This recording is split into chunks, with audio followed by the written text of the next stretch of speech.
नमस्कार, ये आकाशवाणी चंडीगढ़ है। अब आप प्रतिका से प्रादेशिक समाचार सुनिए। प्रधानमंत्री नरेंद्र मोदी ने कहा है कि बेहतर कल के लिए मजबूत बुनियादी ढांचे में निवेश जरूरी है। हरियाणा में चुनाव प्रचार तेज हुआ। बीजेपी नेता ज्ञानचंद गुप्ता, राज्यसभा सदस्य रामचंद्र जांगड़ा और सुभाष बराला ने कांग्रेस पर तुष्टीकरण की राजनीति का आरोप लगाया। बहुजन समाज पार्टी ने पवन रंधावा और आजाद समाज पार्टी कांशीराम ने कमल कुमार बराड़ा को अंबाला लोकसभा क्षेत्र से प्रत्याशी घोषित किया। हरियाणा में लोकसभा चुनाव के लिए अधिसूचना 29 अप्रैल को जारी होगी और पंचकुला के उपायुक्त एवं जिला निर्वाचन अधिकारी यश गर्ग ने चुनाव संबंधी प्रशिक्षण शिविर में अनुपस्थित रहे 326 अधिकारियों व कर्मचारियों को कारण बताओ नोटिस जारी किया। अब समाचार विस्तार से। प्रधानमंत्री नरेंद्र मोदी ने कहा है कि बेहतर कल के लिए मजबूत बुनियादी ढांचे में निवेश जरूरी है। श्री मोदी ने आज आपदा प्रतिरोधी बुनियादी ढांचे पर नई दिल्ली में शुरू हुए 2 दिवसीय अंतर्राष्ट्रीय सम्मेलन में एक वीडियो संदेश के माध्यम से ये बात कही। उन्होंने कहा कि आपदाओं को अक्सर आर्थिक नुकसान की दृष्टि से देखा जाता है, लेकिन इनका व्यक्तियों, परिवारों और समुदायों पर वास्तव में बहुत अधिक प्रभाव पड़ता है।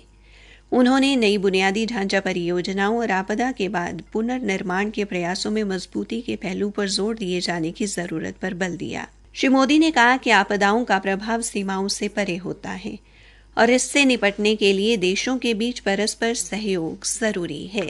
हरियाणा में चुनाव प्रचार धीरे धीरे तेज होता जा रहा है।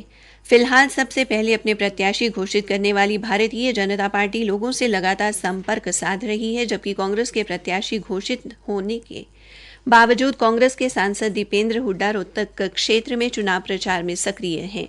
जननायक जनता पार्टी और इंडियन नेशनल लोकदल ने भी अब तक घोषित उम्मीदवारों के हलकों में प्रचार तेज किया है। आज करनाल में पूर्व मुख्यमंत्री एवं लोकसभा प्रत्याशी मनोहर लाल ने स्थानीय, राष्ट्रीय एवं अंतर्राष्ट्रीय स्तर के खिलाड़ियों से मुलाकात की। इस दौरान खिलाड़ियों ने राज्य सरकार द्वारा बनाई गई खेल नीति व योजनाओं के लिए उनका आभार व्यक्त किया और भारतीय जनता पार्टी का साथ देने का वादा किया। पूर्व मुख्यमंत्री ने दावा किया कि प्रदेश की सभी सीटों पर उनकी पार्टी को बड़ी जीत मिलेगी। अंतर्राष्ट्रीय खिलाड़ी एवं बीजेपी नेता बबीता फोगाट ने भी खिलाड़ियों के साथ चुनाव को लेकर चर्चा की, जिनमें भारतीय जनता पार्टी के लोकसभा चुनाव प्रभारी एवं राज्यसभा सांसद सुभाष बराला ने बीजेपी उम्मीदवारों के लिए वोट मांगे और कहा कि बीजेपी विकास के मुद्दे पर चुनाव लड़ रही है, जबकि कांग्रेस जन कल्याण के मुद्दों से भटककर तुष्टीकरण पर ध्यान केंद्रित कर रही है। फरीदाबाद लोकसभा क्षेत्र से बीजेपी प्रत्याशी कृष्णपाल गुर्जर ने हथीन विधानसभा क्षेत्र के गांव मिंडकौला में एक जनसभा को संबोधित किया और गत 10 वर्षों में हुए विकास कार्य गिनवाते हुए लोगों से उन्हें वोट देने की अपील की।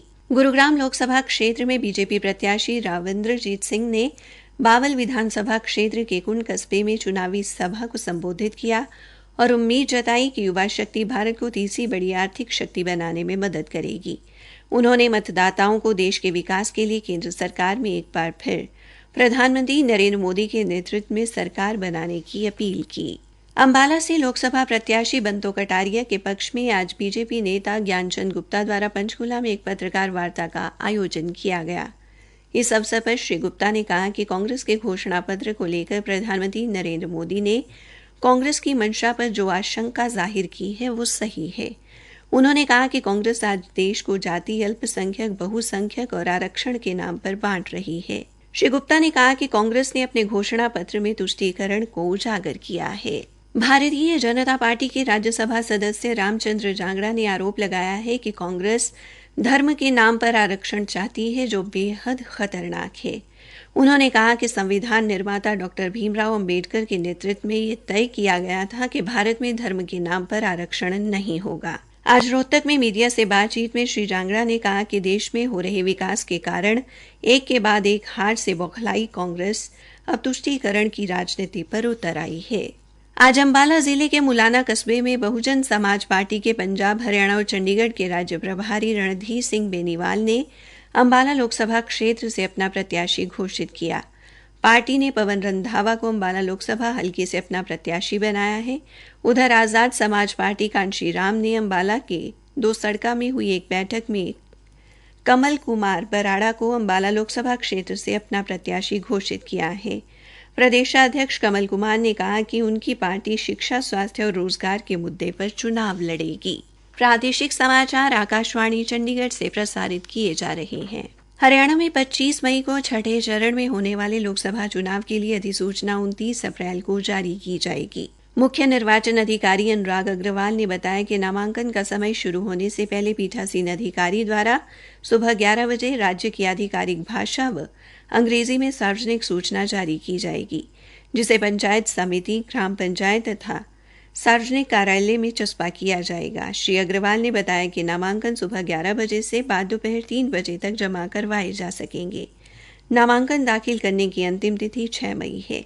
उन्होंने बताया कि नामांकन प्रक्रिया की वीडियोग्राफी भी की जाएगी और नामांकन दाखिल करने के लिए जारी दिशा निर्देशों की किसी भी प्रकार की अवहेलना होने पर निर्वाचन आयोग संबंधित व्यक्ति के खिलाफ कड़ी कार्रवाई करेगा। पंचकूला के उपायुक्त एवं जिला निर्वाचन अधिकारी यश गर्ग ने पीठासीन एवं सहायक पीठासीन अधिकारियों से संबंधित प्रशिक्षण शिविर में अनुपस्थित रहे 326 अधिकारियों व कर्मचारियों को कारण बताओ नोटिस जारी किया है। उन्हें कल तक नोटिस का जवाब देने को कहा गया है। श्री गर्ग ने कहा कि जवाब संतोषजनक न होने पर उनके खिलाफ निर्वाचन आयोग के दिशा निर्देशों के अनुसार कार्रवाई की जाएगी। ये शिविर जिला निर्वाचन कार्यालय द्वारा पंचकूला में 8 से 16 अप्रैल तक आयोजित किया गया था, जिसमें प्रशिक्षण के लिए 2283 अधिकारियों व कर्मचारियों को बुलाया गया था।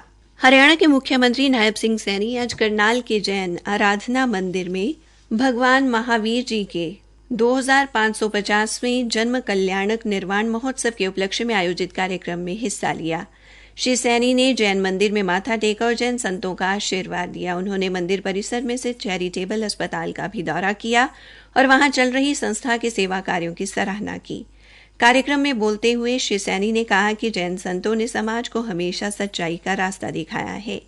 प्रदेश और केंद्र सरकार की 10 वर्ष की उपलब्धियों का जिक्र करते हुए मुख्यमंत्री ने कहा कि सरकार भगवान महावीर जी के संदेशों को सामने रखकर ही काम कर रही है। हरियाणा विधानसभा ने जींद जिले की उचाना मंडी के राजकीय वरिष्ठ माध्यमिक विद्यालय में हुए यौन उत्पीड़न के आरोपी प्राचार्य के मामले में गठित तथ्य अन्वेषी समिति को पुनर्गठित किया है।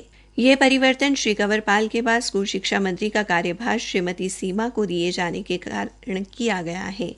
जारी अधिसूचना के अनुसार विधानसभा की समिति में अब स्कूल शिक्षा मंत्री श्रीमती सीमा त्रिखा अध्यक्ष होंगी। वहीं परिवहन तथा महिला एवं बाल विकास मंत्री असीम गोयल, विधायक भरत भूषण बत्रा व अमरजीत ढांडा सदस्य तथा हरियाणा के महाधिवक्ता विशेष आमंत्रित सदस्य होंगे। ये समिति आरोपी प्राचार्य करतार सिंह के वर्ष 2005 से लेकर वर्ष 2023 तक के कार्यकाल में हुई उन घटनाओं की जांच करेगी जिनकी विधानसभा में गत वर्ष 15 दिसंबर और 18 दिसंबर को चर्चा हुई थी। अखिल भारतीय कांग्रेस की महासचिव एवं हरियाणा कांग्रेस की पूर्व प्रदेशाध्यक्ष कुमारी शैलजा ने पंचकूला के सेक्टर 6 में बने नागरिक अस्पताल के 11 मंजिला भवन में खामियां छोड़ने का आरोप लगाया है। मीडिया को जारी बयान में उन्होंने कहा कि इस भवन निर्माण का बजट 47 करोड़ रुपए से बढ़ाकर 113 करोड़ कर दिया गया, लेकिन भवन में उस तरह के इंतजाम ही नहीं किए गए जो अस्पताल में होने चाहिए।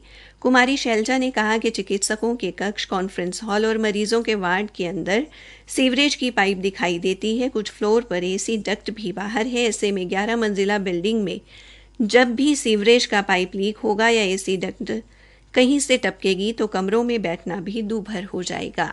अंत में मुख्य समाचार एक बार फिर। प्रधानमंत्री नरेंद्र मोदी ने कहा कि बेहतर कल के लिए मजबूत बुनियादी ढांचे में निवेश जरूरी है।